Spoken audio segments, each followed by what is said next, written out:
अस्सलाम वालेकुम रहमतुल्लाहि व बरकातुहू। उम्मीद करता हूँ कि आप सब खैरियत से होंगे मेरे भाइयों। अल्लाह की फ़ज़ल से, अल्लाह का बड़ा फ़ज़ल और बड़ा करम, बड़ा रहम है।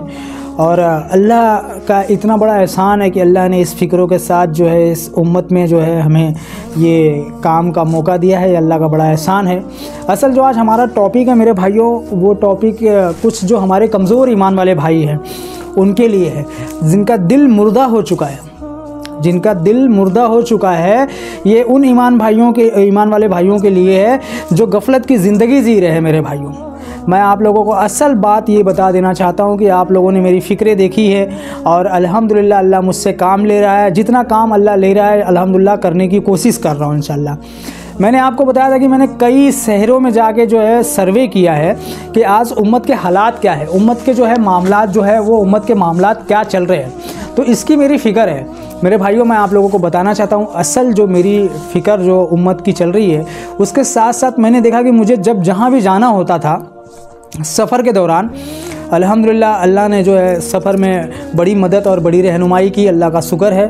तो मैं जब भी सफ़र पे गया, किसी भी शहर में गया, तो मैं ज़्यादातर जो है मस्जिद में जो है क़याम करता था, क्योंकि ज़्यादा ये था कि लोग मेरे पहचान के नहीं थे या फिर मैं होटल वगैरह से जो है बड़ा बच के रहता था।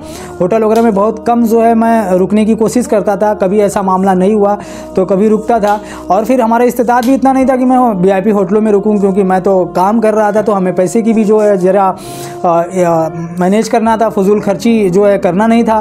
तो मैं मस्जिदों में ज़्यादातर रुकता था। तो मैंने देखा कि मस्जिद के जो इमाम साहब हमारे हैं और जो मुअज्जम साहब है, बड़ी बड़ी मेहनत करते हैं और बड़े ईमानदारी के साथ, और अल्लाह ने जो उन्हें सलाहियत अता फरमाई है।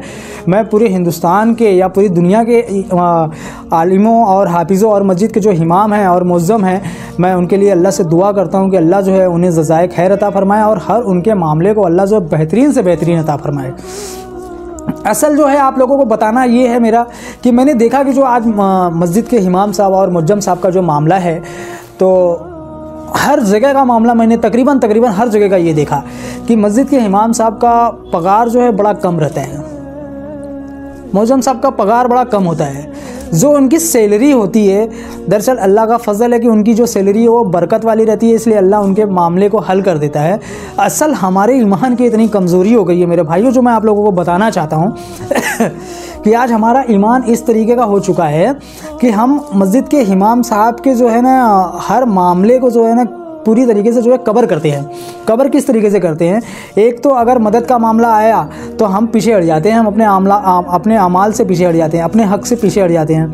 अब मस्जिद के इमाम साहब अगर किसी ज़रूरत चीज़ों को अगर वो ले लेते हैं, जैसे कि अगर दूर से आते हैं, उनको एक बाइक की ज़रूरत है, बाइक ले लिया, तो कुछ ऐसे लोग हैं जिनको बड़ा तकलीफ़ होता है कि मस्जिद के इमाम साहब ने बाइक ले लिया, अच्छे घर में रहने लगे तो तकलीफ़ हो गया कि मस्जिद के इमाम साहब अच्छा घर ले लिए।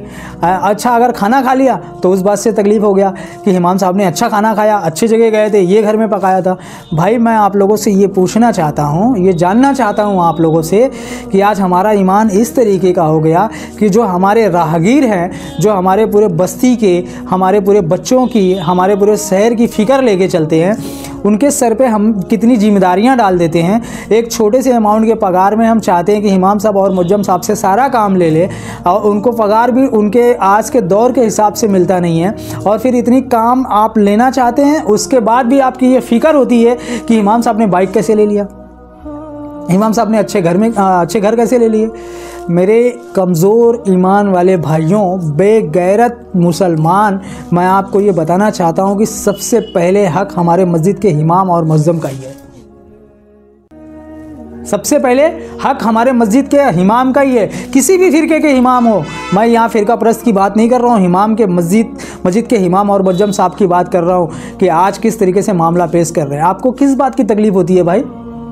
क्यों आपको तकलीफ़ होती है? अगर आप महंगी कार ले लेते हैं या महंगे घर में जाके रहते हैं, तो इमाम साहब और मुअज्जम साहब आपको तो तंकीज़ नहीं करते, आपसे तो नहीं पूछते कि आपने इतना बड़ा घर ले लिया, आपने इतना बड़ा गाड़ी ले लिया। आपको तो कहने नहीं आते, आपके लिए दुआ करते हैं, हमारे बच्चों को पढ़ाते हैं, हमारे लिए दुआ करते हैं। हमारा अगर कुछ मामला अटक जाए तो हम इमाम साहब के पास जाते हैं पूछने के लिए कि इमाम साहब ये मामला है। हम हर मामला तो इमाम साहब से पूछ के करते हैं। हमारे घर में अगर बच्चा पैदा हुआ तो हम उसके कान में अजान दिलाने के लिए मस्जिद के इमाम साहब को बुलाते हैं। घर में निकाह है, बच्चियों का निकाह, बच्चों का निकाह पढ़ाने के लिए इमाम साहब, आलिम साहब को हम बुलाते हैं। और इसके बाद अगर हमारे घर में मैयत हो जाए तो हम जनाजे की नमाज के लिए भी इमाम साहब को बोलते हैं। तो फिर हमारे अंदर ये किस चीज़ की गफलत है मेरे भाई? होना तो ये चाहिए कि हमसे बेहतर रहें, हमसे बेहतर खाएं, हमसे बेहतर पहने। ये हमारी सोच होनी चाहिए और ये हमारी कोशिश होनी चाहिए। एक तो इतना हमारा ईमान कमज़ोर है कि हम उनके पगार को इतना कम देते हैं कि उसमें घर चलाना मुश्किल होता है। फिर ऊपर से अगर किसी तरीके से अल्लाह ने उनकी मदद कर दी तो हमको तकलीफ़ हो जाता है इस बात से। मेरे भाइयों, ये बड़ी ईमान की कमज़ोरी है और मैं उन गफलत में जी रहे मुसलमानों को ये बताना चाहता हूँ मेरे भाइयों कि आप इन सारी गफलत की ज़िंदगियों से निकल के हकीकत की ज़िंदगी में आए। बड़ा एहसान है हम लोगों के ऊपर, जो मस्जिद के इमाम और हालिम है ना, उन आलिम मस्जिद के मुअज्जिम है ना, उनका बड़ा एहसान है हमारे ऊपर मेरे भाइयों। और आखिरी वक्त तक रहेगा जब उनके मर्तबे को आप समझेंगे ना। अल्लाह के रसूल सल्लल्लाहु अलैहि वसल्लम जब बताएं कि उनका मर्तबा क्या है, और जब आखिरत का मामला आएगा ना मेरे भाई, मैदान हश्र का मामला होएगा ना, जिस मुअज्जम साहब के ऊपर तनकीस कर रहे हैं ना, उस वक्त उनका मामला एकदम अलग रहेगा। अल्लाह उनकी एक अलग जमात होगी जिनका गर्दन जो है ना सबसे ऊंचे और सबसे लंबी होगी मेरे भाई। कितनी फ़िक्र के साथ जो है वो अपने काम को जो है अंजाम देते हैं और इतनी फ़िक्र रहती है उनको। और मेरे भाइयों, हमारा ईमान इतना कमज़ोर हो गया है कि हम उनके ऊपर तनकीज करते हैं। अफसोस, ये मुसलमान का काम नहीं है मेरे भाई। मुसलमान इस तरीके से नहीं कर सकता। इस पे बहुत फ़िक्र करने की बात है मेरे भाइयों। और ज़्यादा से ज़्यादा अपना हक़ अदा करें भाई, हक़ अदा करने की कोशिश करें इंशाअल्लाह। मुझे बहुत फ़िक्र है, आप लोग भी बहुत फ़िक्र करें इंशाअल्लाह इस पे। और मैं उम्मीद करता हूँ कि आप लोग इस वीडियो को समझेंगे और मस्जिद के एतराफ़ को देख के, जिस एतराफ़ में मस्जिद है उस तरीके से इमाम साहब और मुअज्जिम साहब के पगार को बढ़ा दिया जाए, ताकि ये अल्लाह ने जो दुनिया, असबाबी दुनिया बनाई है, इसमें वो भी ज़िंदगी जी रहे हैं, उनको भी ज़रूरत पड़ती है, हर चीज़ के मामला उनके भी आते हैं। तो इस पर जो है ज़्यादा से ज़्यादा फोकस करें और ज़्यादा से ज़्यादा कोशिश करें कि इमाम साहब के पगार को बढ़ा दिया जाए, मुअज्जिम साहब के पगार को बढ़ा दिया जाए, ताकि वो अपने बीवी बच्चे को पूरी तरीके से जो है हर एक चीज़ की जो ज़रूरियात की चीज़ें हैं उसको मुहैया कर सकें। बाकी अल्लाह का फ़ज़ल है, उनकी कमाई जो, उनका जो मामला है वो अल्लाह का मामला जो है, अल्लाह उनको बरकत वाला हर मामला नसीब फरमाता है और अल्लाह का बड़ा एहसान है।